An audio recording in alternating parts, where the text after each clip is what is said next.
अस्सलाम वालेकुम व्यूअर्स, मैं हूं समीना पाशा। उम्मीद है आप लोग खैरियत से होंगे।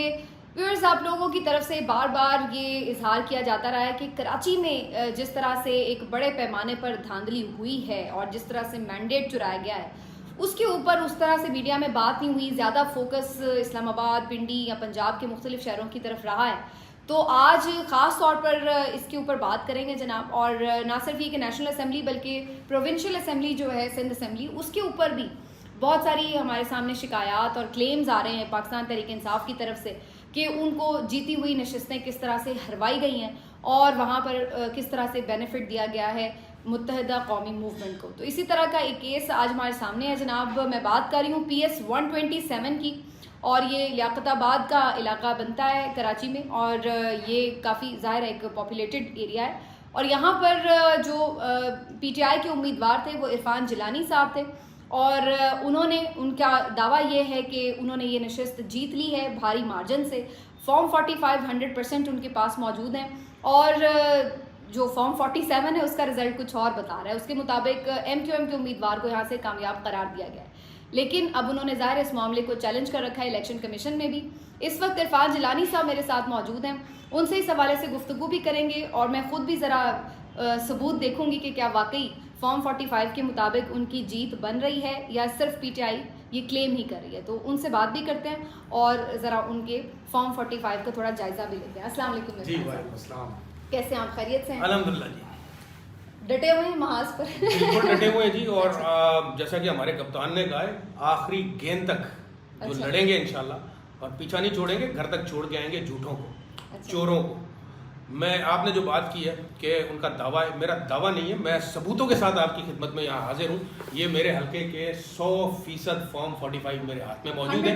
100%, मतलब एक एक पोलिंग स्टेशन का फॉर्म 45 मेरे पास मौजूद है। और मैं सिर्फ आपको 2-4 दिखा देता हूँ ताकि आपको अंदाज़ा हो जाए कि मेरी लीड कितनी थी और जिसको जिताया गया है उसका क्या हाल था। ये एक फॉर्म 45 आपके सामने मौजूद है, इसमें आप देख सकती हैं ये मेरे वोट हैं 144। ठीक। MQM के मोहम्मद माज महबूब मेरे मुकाबले में सिर्फ 65 वोट लिए इन्होंने मेरे हल्के में। इसी तरह से आप दूसरे पे आ जाए, ये 222 मेरे वोट हैं, ठीक। और ये मोहम्मद माज महबूब 118 वोट है मेरे मुकाबले में। अच्छा, तकरीबन डबल की लीड है, डबल, आधे से भी ज्यादा। ये मैं देख सकती हूँ। नाजरीन, मैं इसको वैसे अलग से भी साथ में अटैच कर दूंगी, लेकिन आप ये देख सकते हैं कि ये इसके अंगूठे भी लगे हुए हैं और ये कंप्लीट सिग्नेचर के साथ फॉर्म 45 है।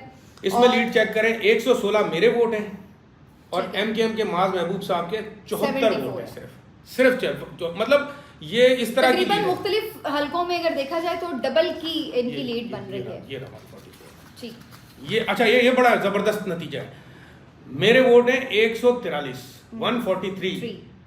MQM के माज महबूब के कितने वोट लिखे हुए हैं? 2। ये मैं नहीं बता रहा हूँ, ये इसमें लिखे हुए हैं, ये आप लगा भी, मतलब सिर्फ 2 वोट।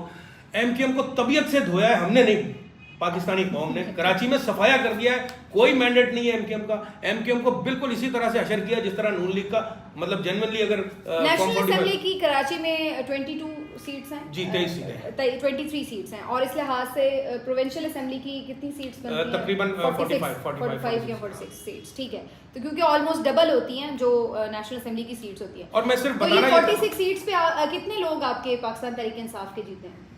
सब क्लीन स्वीप हुआ है तहरीक इंसाफ कराची में। देखिए 18 सीटें, जमात इस्लामी ने भी तो जीती। मैं आपको बता रहा हूँ 18 ने, जमात इस्लामी ने 4 सीटें, मतलब उसको आप क्लीन स्वीप ही कहेंगे। मैं मेरे हिसाब से जमात इस्लामी जेन्युइनली 2 सीटों पे कराची से कामयाब हुई है, वो सीट उनको मिलनी चाहिए, और उस पर हमारे लोग पटिशन में गए भी नहीं, और वो जमात इस्लामी को जाना चाहिए, वो गई 2 सीटों पर जेन्युइनली जमात इस्लामी जीती है। MQM किसी एक सीट पे भी नहीं, MQM किसी एक सीट पर नहीं जीती है, तो सूबाई और कौमी असेंबली की सीट है। हम तो कह रहे हैं काउंसलर का इलेक्शन इस वक्त जीतने के काबिल नहीं है MQM इस वक्त कराची में।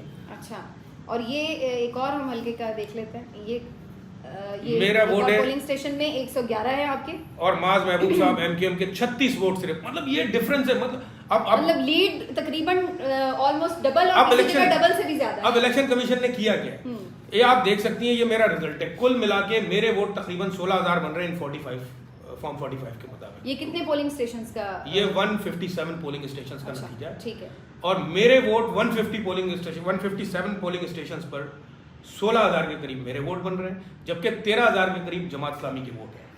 और MQM के वोट ठप्पे लगाने के बाद 9,845 वोट टोटल बन रहे हैं। मतलब ये डिफरेंस है। अब जो फॉर्म 47 में हुआ क्या है, आरओ साहब ने किया ये है कि जितने की मेरी लीड है ना, मुझे सिर्फ उतने वोट देकर तीसरे नंबर पे डाल दिया, जबकि जो MQM के उम्मीदवार हैं उनको 23,800 वोट फॉर्म 47 में दिखाए जा रहे हैं। 23,800 वोट जितनी जो मेरे हल्के की टर्न आउट है, उस हिसाब से मैं चैलेंज कर रहा हूं 23,800 वोट किसी भी उम्मीदवार के इन फॉर्म 45 मेरे छोड़ दें आप, MQM के 23,800 वोट निकाल के दिखाएं इस फॉर्म 45 से। मतलब वोट है ही नहीं, जो पड़ा ही नहीं है वोट। मतलब अगर इन्होंने जिताना भी था तो कोई तरीके से जिताते, अगर इन्होंने कोई करना भी था कैलकुलेशन, मतलब बिल्कुल ही डफर है जो भी है तो मतलब इससे अच्छी मैथमेटिक्स तो मेरे बच्चों की होगी। अच्छा, क्या आपको इसकी वजह क्या लग रही है कि जब रिजल्ट्स आना शुरू हुए और ये महसूस हुआ कि PTI अनएक्सपेक्टेडली ज़्यादा वोट हासिल कर रही है, तो फिर अफरा तफरी में ही फॉर्म 47 तैयार हुए हैं, या फिर इसके बाद फिर कुछ और इसकी कहानी लगी? देखिए, इस सवाल का जवाब तो मैं भी ढूंढ रहा हूँ, पूरी पाकिस्तान तहरीके इंसाफ ढूंढ रही है कि अगर फॉर्म 47 में ये रिजल्ट ऐसे होने थे। जब ये फॉर्म 47 तैयार हुए हैं तो आप लोग वहां पर मौजूद थे या आपके पोलिंग एजेंट्स मौजूद थे? अच्छा, सबसे बड़ी बात देखिए, एक कैंडिडेट का राइट होता है जब फॉर्म 47 तैयार होता है, आरओ की ड्यूटी है कि वो तमाम कैंडिडेट्स को अपने सामने बुलाए और उनके सामने रिजल्ट को फॉर्म 45 के मुताबिक तरतीब दे। ठीक, हमारे पास ये पोजीशन थी, जिस दिन इलेक्शन हुआ है रात को 8 बजे मेरे पास रिजल्ट आ गया था और फॉर्म 45 के मुताबिक मुझे पता चल गया था कि मैंने विन कर लिया। मेरे पास 6 यूसीज थी, 6 की 6 यूसीज मैंने क्लीन स्वीप की, विन कर ली थी, मुझे पता चल गया। मैंने अपना चीफ पोलिंग एजेंट और 4-6 लड़के और थे हमारे साथ, मैंने उनको फौरन भेजा, आप जाएं आरओ साहब के पास, फॉर्म 47 तैयार कराएं और नोटिफिकेशन लें उसी वक्त, वहाँ से हिलना नहीं है। जब वो लड़के वहाँ पहुंचे और मुझे कॉल आई है कि जी यहाँ तो किसी को अंदर जाने की इजाजत ही नहीं है।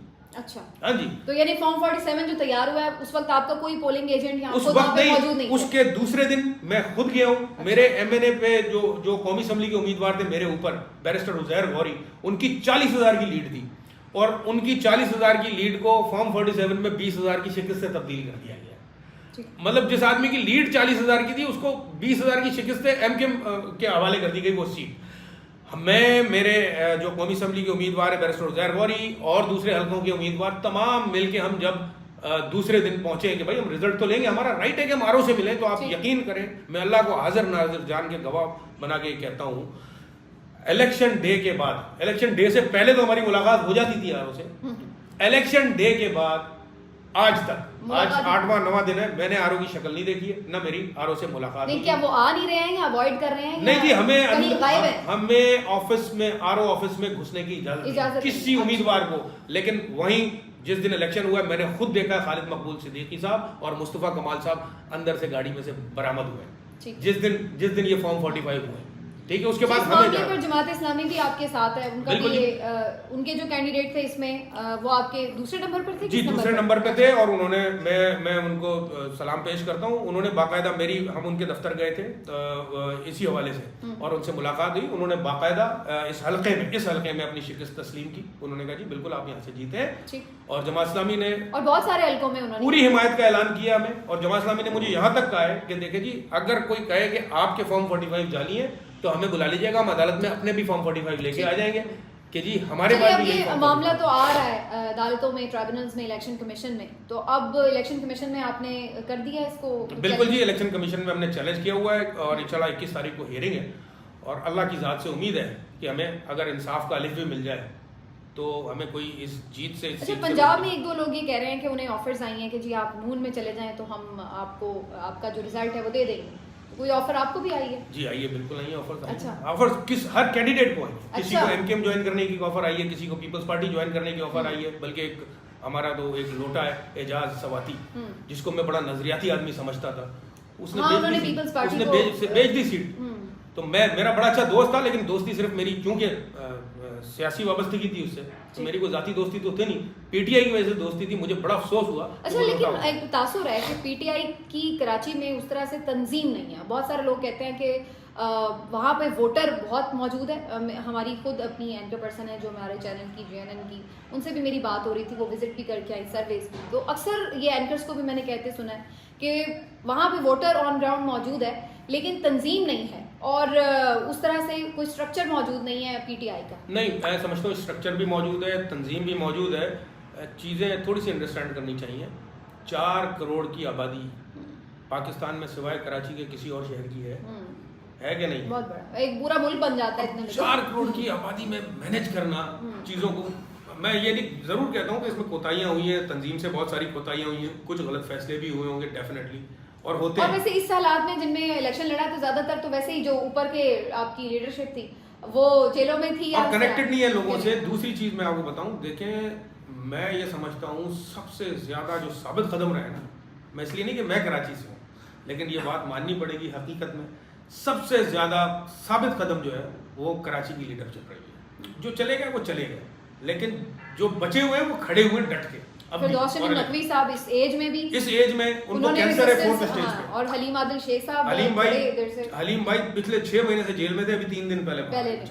आपको ये लगता है अली जैदी या इमरान इस्माइल के जाने से पीटीआई को कोई फर्क पड़ा?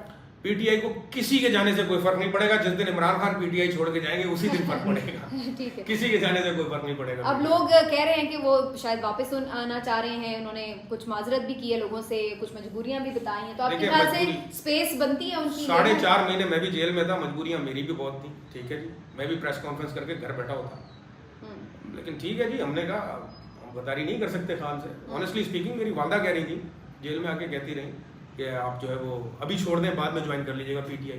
मैंने कहा अब तो जेल आ गया अपना, अभी जब निकलेंगे तब निकलेंगे, कोई टेंशन नहीं है। पहले कभी जेल रहे थे वैसे? नहीं भाई, मैं तो बैरिस्टर का बेटा हूँ। अच्छा। हाँ जी, मैं खुद लॉ स्टूडेंट हूँ, और मेरे तो नस्लों में कोई जेल अंदर से नहीं देखी थी किसी ने, मैंने अकेले ने देखी। आज पूरे खानदान में मैं फख्र से ये बात करता हूँ कि मैंने अंदर से जेल मैंने देखी है कैसी होती है। ठीक है। बहरहाल वो एक बैड एक्सपीरियंस था, जाहिर सी बात है जेल जेल होती है, और बगैर किसी जुर्म के आप अगर जेल में जाएं तो आपको खुद भी मालूम होता है। लेकिन बहरहाल मैं ये समझता हूँ कि आज़ादी आपको इतनी आसानी तो से फिर नहीं, अब आपके ख्याल से उन लोगों को वापस नहीं लेना चाहिए? मैं तो ये समझता हूँ कि बिल्कुल नहीं लेना चाहिए, बल्कि उनको खुद भी पॉलिटिक्स से किनारा कशी इख्तियार करनी चाहिए। अब मेरा ज़ाती ताल्लुकात है उनसे, वो अपनी जगह, लेकिन पॉलिटिकली मैं समझता हूँ, मेरी राय कि उनको अब जो है गोशा नशीनी की ज़िंदगी गुजारनी चाहिए, और बस ठीक है, जो हो गया सो हो गया। बाकी फैसला तो इमरान खान साहब ने करना है, खान साहब जो फैसला करेंगे हमारे सर आंखों पे। क्या आपको लग रहा है ये इलेक्शन तो हो गए और जो हम इसके नताइज देख रहे हैं, इतना डिफरेंस है, आप लोगों की जिद्दोजहद या लड़ाई अपनी जगह है, और एक तरफ जो बहरहाल एक डिक्लेयर्ड अनाउंसमेंट है रिजल्ट की, वो अपनी जगह है, तो बाज़ाहिर तो लग रहा है कि पीपल्स पार्टी सिंध में कंफर्टेबली गवर्नमेंट बना रही है, कराची में सीट्स सारी एमक्यूएम के पास हैं, और उसके साथ अब हम देख रहे हैं कि वफाक में भी इनकी हुकूमत बनती नज़र आ रही है। तो आप लोगों की अब क्या एक्सपेक्टेशन है? आपको क्या लग रहा है कि अदालतें या ट्राइब्यूनल से ऐसे फैसले आएंगे कि ये सब कुछ रिवर्स हो जाएगा, या अब आप लोग मेंटली तैयार हो गए कि ऑपोजिशन में ही बैठेंगे इन एनी केस? वो एक शेर है ना अल्लामा इकबाल का कि नहीं है ना उम्मीद इकबाल अपनी किश्ते वीरा से, जरा नम हो तो ये मिट्टी बड़ी जरखेज है साकी। बात ये मेरा मानना, नम हो नहीं ना रही, 2 साल हो गए। मैं वही कर रहा हूँ कि मेरा मानना यह है कि ना ही सारे जज बेईमान हैं, ठीक, ना ही सारे इदारे बेईमान हैं, ना ही सारे जो है वो जज जो है वो ईमानदार हैं, ना ही सारे इदारे ईमानदार हैं। तो हर जगह अच्छे बुरे इलेक्शन लोग हैं। कमीशन पे आप लोगों का एतमाद नहीं है, और अब ये जो फैसले हैं ये तो इलेक्शन कमीशन नहीं करने हैं ना। देखिए मैं आपको बताऊं ना कि मैं अब मैं किसी का नाम नहीं लेना चाहता, वरना मेरे पास ऐसी मिसालें हैं जिन्होंने हमें आउट ऑफ द बॉक्स इस सारे सिचुएशन में फेवर दिया, लेकिन अभी मैं उनका नाम लूंगा तो बेचारे उनके साथ बुरा हो जाएगा इस सारी सिचुएशन में। तो मैं इसलिए ये राय रखता हूँ कि हर आदमी बुरा नहीं है, हर जज बेईमान नहीं है। तो हमें इसलिए तवक्को है, वो शेर इकबाल का मैंने इसीलिए पढ़ा कि हमें इसलिए तवक्को है कि हमें इंसाफ मिलेगा इंशाल्लाह ताला।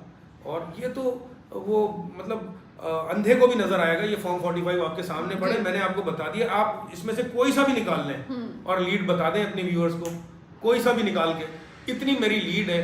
और खुद कराची वाले अच्छी तरह जानते हैं, जब उन्होंने वोट दिया नहीं है निकले कहां से। मैं आपको बताऊं जो कैंडिडेट है उसके अपने हल्के वर्कर या जो आम लोग हैं हल्के के, वो राब्ता करके आपसे पूछ रहे हैं कि भाई हुआ क्या है, मैंने अभी गुस्सा है उनमें, बिल्कुल बिल्कुल नहीं, वो ये कह रहे हैं इरफान भाई छोड़ना नहीं है आपने, ये सीट वापस लेके आनी है। उनको पता है कि मैं इस्लामाबाद में हूँ, ठीक है, वो कह रहे हैं आपने ये सीट वापस लेके आनी है, कराची वापस ऐसे नहीं आना, नोटिफिकेशन लेके आना है। मैंने कहा कि अल्लाह खैर रखे, हम आखिरी गेंद तक खेलेंगे, घर तक छोड़ के आएंगे, पीछा करेंगे, छोड़ूंगा नहीं, ये सीट मैं नहीं जाने दूंगा, ये मेरी जीती हुई सीट है और मैं अपना हक आपका इंतखाबी निशान पी था मेरा P for Pakistan, P for PTI. और अल्लाह ने बड़ा कैसे वैसे आपने ये हल्का इतना बड़ा आपका इतने उसमें जाहिर है लोगों तक मैसेज पहुंचाना बल्ला नहीं था कि क्या आप लोग? अच्छा, ये मैं ना खास तौर पे आपके कोई व्यूअर्स अगर देख रहे हो नून लीगी तो पटवारी हजरात है ना, मैं उनको बताना चाहता हूँ क्योंकि इससे बड़े दूर है भाई। 10 दिन पहले हमारी कैंपेन पे लग गई मुकम्मल पाबंदी। 10 दिन पहले तक तो हम थोड़ी बहुत कर रहे थे लोगों को डोर टू डोर, मुकम्मल पाबंदी लग गई। अब करें क्या जी, अब हम हल्के में जा नहीं सकते। लड़के हमारे जाके अगर हैंडबिल्स बांटेंगे उनको अरेस्ट कर लिया जाता है। ये सारा हमने कुछ नहीं किया जी। अपने हल्के के डिजिटल कैंपेन शुरू की, अपने हल्के के 1 लाख वोटर्स के नंबर हासिल किए, व्हाट्सएप नंबर हमने एक्टिव व्हाट्सएप नंबर हासिल किए, एक सॉफ्टवेयर खरीदा, कोई मसला नहीं। फिर भी वो इतने डफर है ये पटवारी, ये इसके बावजूद नहीं कर सकते। पता सबको होता है, इसके बावजूद कुछ नहीं कर सकते, ये हरा नहीं सकते। आप जितने मर्जी मैसेजेस भेजते रहे आवाम को, ये पूरे पेजेस के जंग अखबार में इश्तिहार लगाते रहे, वोट कैसे लेंगे ना। असल बात तो नजरिया है कि अवाम किसके साथ किस नजरिए के साथ जुड़ी है और उसके ऊपर ही उसने वोट देना है। अब ये हैरत अंगेज बात थी बहुत सारे तज्जियाकारों के लिए भी, और मेरा ख्याल है खुद पीटीआई के लिए भी कुछ हद तक हैरत अंगेज था जो रिजल्ट आना जिस तरह से शुरू हुआ। ऐसे आप एक्सपेक्ट कर रहे थे कि इतना मैसेज पहुंच गया है कि वाकई लोग अब कंफ्यूज नहीं होंगे सिंबल की वजह से? मैं ऑनेस्टली कह रहा हूँ, मुझे तो लग रहा था मेरी जमानत जब्त होगी। अच्छा। लेकिन 2 बजे के बाद असल में फोन वगैरह बंद हो गए थे सब। मेरा कोऑर्डिनेटर है, उसने 12 बजे आके मुझे बताया। हमने एक खुफिया मकाम बनाया हुआ था अपने हल्के में, मैं वहाँ बैठा हुआ था। वो सिर्फ 2-4 लोगों को पता था कि मैं इधर बैठा हूँ, और यही मैंने कहा मुझे रिपोर्टिंग करो क्योंकि फ़ोन बंद थे, तो मुझे बताओ क्या पोजीशन है। विजिट मैं कर नहीं सकता था, आपको पता है जो इस वक्त हालात थे। मुझे वो 12 बजे के करीब मेरा कोऑर्डिनेटर आके कहता है, इरफान भाई मुझे लग रहा है अपनी जमानत जब्त हो जाएगी। मैंने कहा क्यों? बोला सन्नाटे। मैंने कहा अल्लाह खैर करेगा। 2 बजे के बाद फिर उसने आके जो मुझे रिपोर्टिंग करना शुरू की, बोला इरफान भाई लंबी अब कराची के लोगों का लेट निकले लोग, वो कराची के लोगों का आपको पता है, वो छुट्टी वाले दिन इंतजार कर रहे होते हैं, सोना होता है उनको, 11-12 बजे से पहले उठते नहीं है। तो फिर जब निकले लोग, फिर शाम को तकरीबन 6 बजे मुझे फिर वो जो मेरा यूसी इंचार्ज था एक, वो भाग के आया कि उसने मुझे फौरन बताया इरफान भाई यूसी विन कर लिए। फिर दूसरी यूसी, फिर तीसरी यूसी, फिर बस 8 बजे तक मुझे पता लग गया कि मैं 6 की 6 यूसियाँ विन कर गया हूँ। हमने फिर फॉर्म 45 जमा होने शुरू हो गए। 1 घंटे में हमने कंपाइल किया, 9 बजे हमें मालूम हो गया कि हम जीत गए इलेक्शन। ये सारी सिचुएशन थी।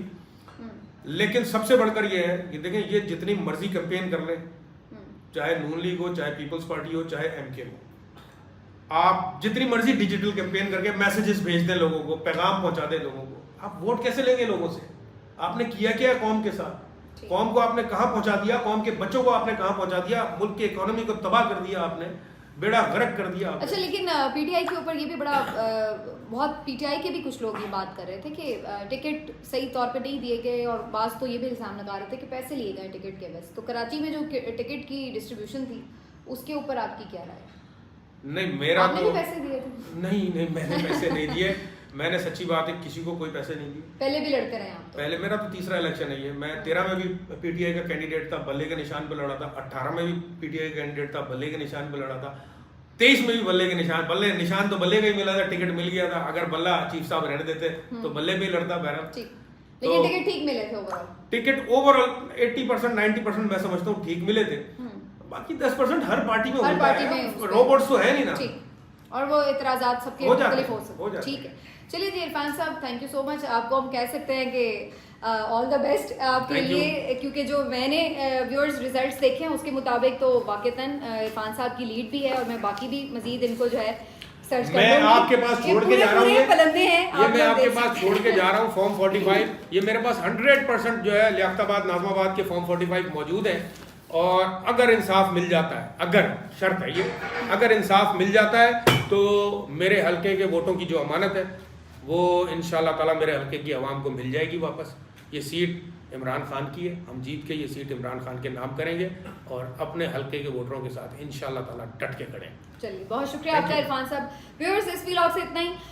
जो मेरा अगला रेगुलर व्लॉग होगा जिसमें आप मेरा तबसरा या तज्जिया देखते हैं तो वो हम उसमें शामिल करेंगे। इस व्लॉग से इजाज़त दीजिए, अपना ख्याल रखिए, अल्लाह हाफ़िज़।